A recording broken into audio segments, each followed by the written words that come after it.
Nafo-fall ka na ba sa'kin? Tanong ni Carlo nang wala agad tugon mula kay Ligaya. Sandaling katahimikan, naririnig lang ang mahinang hampas ng alon sa dagat at banayad na hangin.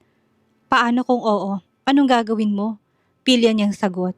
Nakita niyang gulat sa mukha ni Carlo. Papautangin mo na ba ako ng 1,000,000? Dugtong niyang binuntutan ng tawa. Seryosong tanong ko. Bakit mo tinatanong? Problema ko na kung ma-fall man ako sa'yo. Pero alam mo, hindi siguro mahulog loob ko sa'yo. Langit ka, lupa ako, mata pobre ka pa at mayabang. Wag na lang, aniyang nakatawa pa na unti-unting nabura nang makitang nalilisik na mata ni Carlo. Dapat lang, I hate dramas and gold diggers like you. Ang tagal matapos ng 3 buwan, sasagot pa sana siya. Kasi dumating ang isang babaeng mapustura. Hello dear, I hope you're enjoying your stay here. Binilin kayo sa akin ni Cecilia. Sabay silang nagbigay ng matamis na ngiti. Salamat po. Enjoy po kami dito ng girlfriend ko. Mabilis sa sagot ni Carlo. Ang laki mo na. Naalala mo pa ba ako? Madalas kang isama ni Cecilia noon at madalas ko ring isama si Rose. Nitong hinilang isang babaeng maganda at mukhang liberated. Opo. Naalala ko po kayo. Dalaga pang anak ko. Akala ko nga kayo magkakatuluyan. Kaya medyo nagulat ako nang sinabi sa akin ni Cecilia na may ka-live-in ka na daw. Ma, girlfriend pa lang hindi pa kasal. Kaya may pag-asa pa ako. Carlo, hindi mo nire-replyan ang mga messages ko sa'yo. Ani Rose. Humigpit ang hawak niya sa tinidor. Rose, sorry. We're getting married soon. Wala ka ng pag-asa at hindi kami magkakahiwalay ni Carlo. Mahal na mahal namin ang isa't isa. Nagpaalam ng dalawa. You sound believable. Pati ako naloloko mo. Iniisip ko kung totoong mga lumalabas sa bibig mo. Nagsimula na siyang kumain at hindi na pinansin ang nadinig. Dapat siyang mag-enjoy at minsan lang ang ganitong pagkakataong makaranas siya na magbuhay mayaman. Gabi na pagkatapos nilang kumain ng hapunan, ang hangin ay malamig, ngunit banayad at ang ilaw ng buwan ay lumalago sa manipis na kortina na silid. Nakahiga si Carlos sa lounge sa balcony. Nakasuot ng puting shirt na bahagyang bukas ang dibdib. Tahimik tong nakatitig sa karagatan. Hawak ang isang baso ng whiskey. Malayo ang tingin na parang may dinadalang problema. Lumapit siya dito. Suot ang manipis na nightgown, ninimpakin ni Mommy Cecilia na halatang puro pang-akit. Walang alinlangan niyang sinuot, total hindi naman maaakit sa kanya si Carlo. Hindi ka ba giniginaw sa suot mo? Kulang na lang magubad ka. Mukhang hindi mo ako titigilan sa 1,000,000, anang binatang hindi siya tinitignan. Umupo si Ligaya sa gilid ng lounge. Bahagyang sumandal sa balikat ng binata. Agad itong umiwas. Ayun yung mag-ina, nakatingin sa atin. Baka makarating sa mommy mo na hindi tayo sweet. Ikaw din. Aniyang kumapit sa braso nito. Uminom ang binata ng alak ng sunod-sunod. Napatitig siya sa paggalaw ng Adam's apple nito. Gwapo talaga ang mokong, ang yummy pa. Agad niyang inawat ang sarili sa naiisip. Alam mo Carlo, mahinang tawang sumunod. Napapaisip ako kung bakit ka single. Wala ka bang type o sadyang mailap ka lang talaga? O naghihintay ka pa kay Rosalie na may mahal ng iba? Rosalie will be mine. Sa akin ang bagsak niya. Pero nung nagbantay ako sa anak niya, nandun ang asawa niya at mukhang nagkabalikan na sila. Napansin niyang pagtagis ang bagang ni Carlo. Feeling ko obsessed ka lang kay Rosalie, hindi mo siya tunay na mahal. At anong alam mo sa nararamdaman ko? Anitong muling uminom ng alak. Kasi kung mahal mo talagang isang tao, minsan kailangan mo silang palayain, lalo na't hindi ikaw ang makapagpapaligaya sa kanila. Wala nang audience sa atin, umalis ka dyan. Gusto ko mapag-isa. Dumistansya siya ng konti pero hindi umalis. Nakita niya lungkot sa mga mata ni Carlo. Sa halip nilapit niya ang kanyang mukha sa leeg nito. Kumakabog ang kanyang dibdib. Kung subukan natin na gawing totoo ang relasyon natin kahit na ngayong gabi lang. Aniyang hindi alam kung bakit gusto niyang pawiin ang lungkot ng binata. Kapalit ng 1,000,000, lahat talaga gagawin mo para sa pera. Umismid siya. Hindi pa pwedeng gusto lang kitang pasayahin. Saglit na katahimikan, biglang tumayo si Carlo. Nilagpasan siya ng walang imik. Iniwan siya na nakaupo sa lounge. Huwag kang maglaro ng apoy kung ayaw mong masunog. Ha? Anong ibig mo sabihin? Aminado siyang mahinang ulo niya sa mga matatalinhagang salita. Kaso, pumasok na sa silid ang binata at iniwan siya. Humabol siya dito. Wala, go away. Madami akong iniisip. Pwede mo sabihin sa akin ang gumugulo sa isip mo. Napansin niyang nakatingin to sa kanyang dibdib na bakatang nipple sa suot niyang pantulog. Wala ka bang ibang damit? Ani Carlo, na malamig pero nabasag ang boses. Wala, mas malala pang iba dito. Si Mommy Cecilia ang nag-impake ng gamit ko. Hinubad nitong suot na t-shirt at sinuot sa kanya. Natulala siya sa mala-adonis nitong katawan. Hindi niya napigil ang kamay na kusang gumalaw upang hawakan ang six-packs abs ng binata. Ligaya, anas ni Carlo, bahagyang paus. Kung hindi mo ititigil yan, baka hindi na ako makapagpigil. Anitong kinuhang kanyang pulsuhan. Napangiti siya, may konting gulat sa tinig pero hindi umatras. Di wag ka na magpigil, basta bayaran mo ko ng 1,000,000. Tutulungan kitang makalimutan si Rosalie. Ngunit imbis na sunggaban siya ni Carlo, bigla itong umurong. Huminga ng malalim at humarap sa bintana. Kinuyam ang kamao. Hindi kita gusto. Ayokong galawin ang kagaya mo. Nakikita ko ng mga gagawin mo para mahawakan ako sa leeg. Grabe ka, advance ka namang mag-isip. Gusto lang kitang tulungan at pasayahin. Gamitin mo ko kahit na walang bayad. Malay mo makalimutan mong hapdi sa puso mo dahil sa binastad ka ni Rosalie. Napatigil siya sinabi na mapagtantong hindi siya sigurado kung peke o totoong pagnanais na pasayahin si Carlo. Pero sigurado siya na ayaw niya makita itong malungkot at naglalasing. Tumahimik si Carlo, tinignan siya sa mata. Humakbang siya palapit. Mabagal, parang hindi sigurado sa susunod na gagawin. Pero nang halos magkalapit ng kanilang mukha, sa isang iglap, hinawakan niyang kwelyo ng shirt at hinila ito palapit. Isang halik na mabilis at marinang ginawa niya. Nagulat si Carlo, ngunit hindi umatras. Sa halip gumanti ito, mariin, mapusok, parang matagal na nagtitimpi sa nararamdaman. Pero sandali lang yon, bigla itong umurong, hingal ang dibdib at nilayong sarili sa kanya. Hindi dapat, mahinang sabi ni Carlo, tila nalilito. Sorry, wala naman ako masamang intensyon. Gusto ko lang makatulong sa'yo para makalimot ka sandali sa heartbreak mo. Wala kang may tutulong sa'kin. Anitong tinungga ang alak sa baso. Tumakbo siya sa banyo para itagong pagkapahiya. Hindi niya na alam kung ilang oras siyang naligo. Sana paglabas niya, tulog ng lalaki. Lumabas siya matapos maligo, nakatapis lamang siya ng tuwalya. Nakaupo sa gilid ng kama si Carlo. Umiinom pa rin ng alak, nilagpasan niya ito tumuwad upang kumuha ng damit sa maleta. Nailabas niyang lahat ng damit, wala talagang matinong pwede niyang isuot. Natanggal ang tuwalyang nakabalot sa katawan. Ibabalik niyang pagkakabuhol nang biglang hinila siya ni Carlo. At inihagis siya sa kama. Lasing ito. Naghubad ito ng damit. Mukhang nagtagumpay na siya sa pang-aakit pero sinalakay siya ng kaba. May munting pagtutol siya nakatakdang maganap. Hinila ni Carlo ang tuwalya niya. Ilang saglit pa naganap ang dapat na maganap. Rosalie, malapit na ako. Natulala siya na madinig ang pangalan ng ibang babae. Kumirot ang kanyang puso. Pinahid niya ang luha bago iningat ni Carlo ang muka. Madaling araw na nang natapos sila. Nakatalikod sa kanya si Carlo. Bumangon siya dahil baka magalit ito kapag nagising na katabi siya. Siniksik niya ang sarili sa isang sulok. Tahimik siyang lumuluha. Pero bakit willing siyang magpagamit sa binata kahit na walang kapalit ni 1,000,000? Mahal niya na ba to? Wasak, hindi lang ang kanyang pearl kundi pati na rin ang kanyang puso. Ilang ulit na naglalaro sa pandinig niyang pagtawag ni Carlos sa pangalan ni Rosalie habang inaangkin siya. Nakatulugan niya ang pag-iisip. Maliwanag ng malimpungatan siya. Nakita niya nagbibihis ng damit si Carlo. Napatayo siya at umiwas ang tingin sa binata. Parehasa lang napatingin sa mansyang kulay pula sa kobre kama.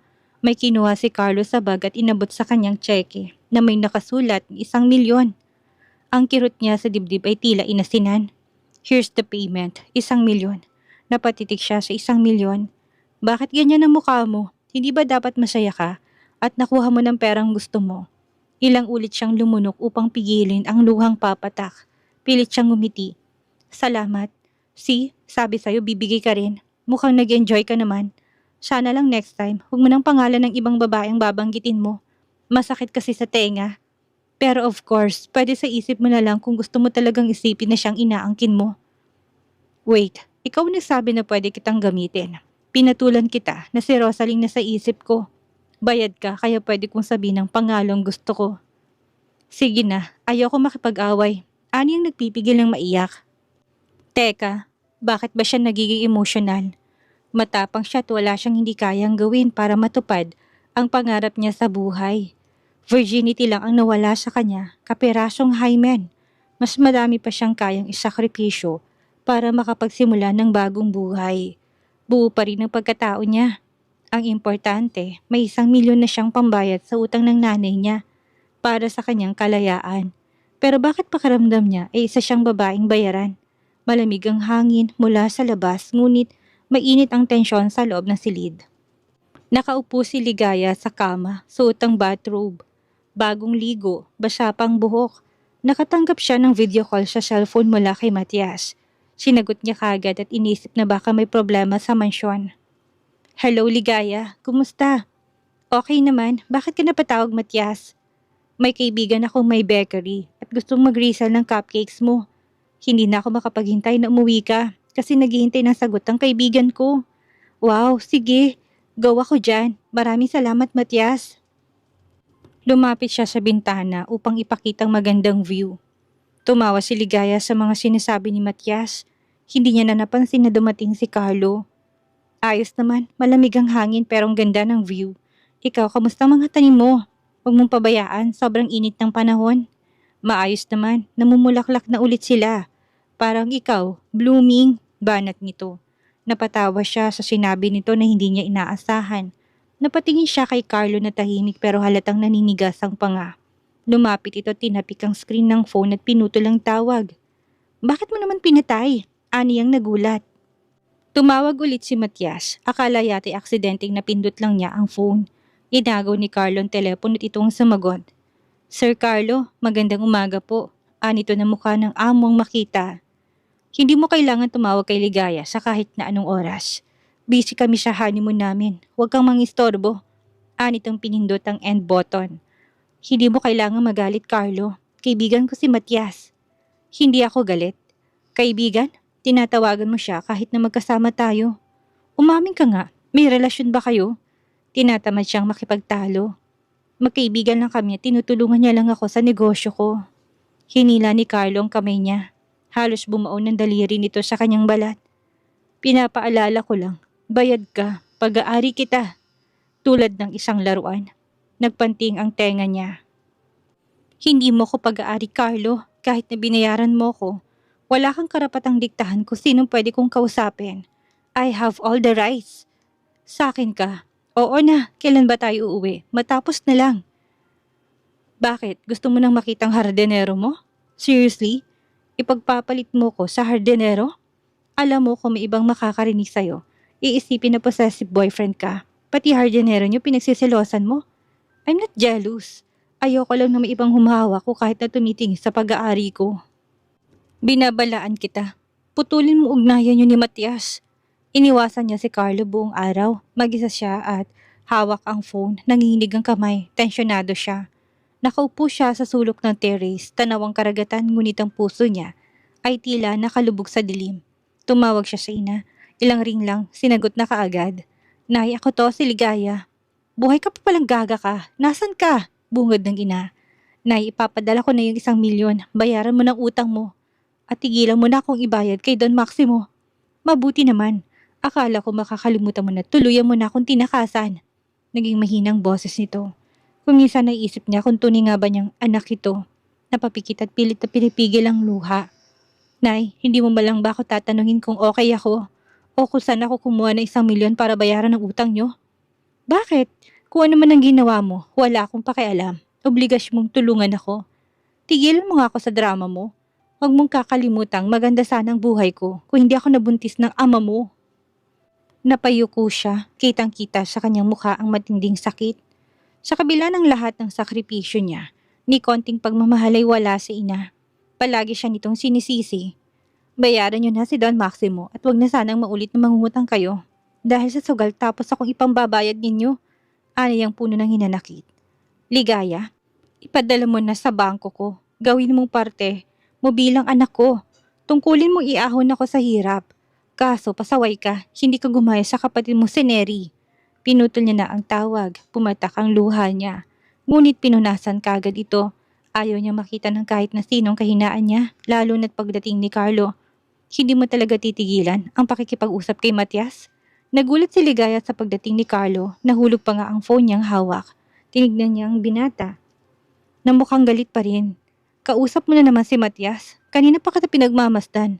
Lumayo ka pa talaga para makipag-usap sa hardinerong yun. Hindi si Matias ang kausap ko. O talaga? Sino pa bang tatawagan mo ng palihim? Nanay ko yun.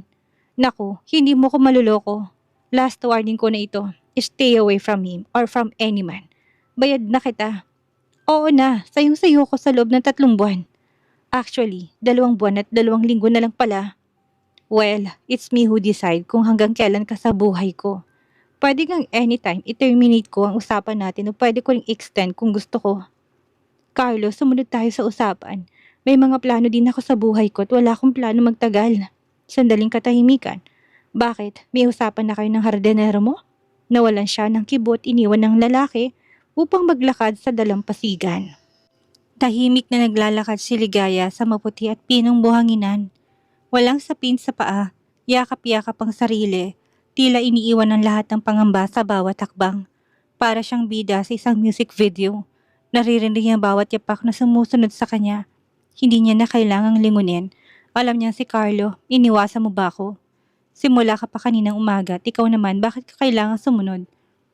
Para kang anino, sinabay nitong lakad niya. Iniisip ko lang na baka may sumbong tayo na kaibigan ni Mommy.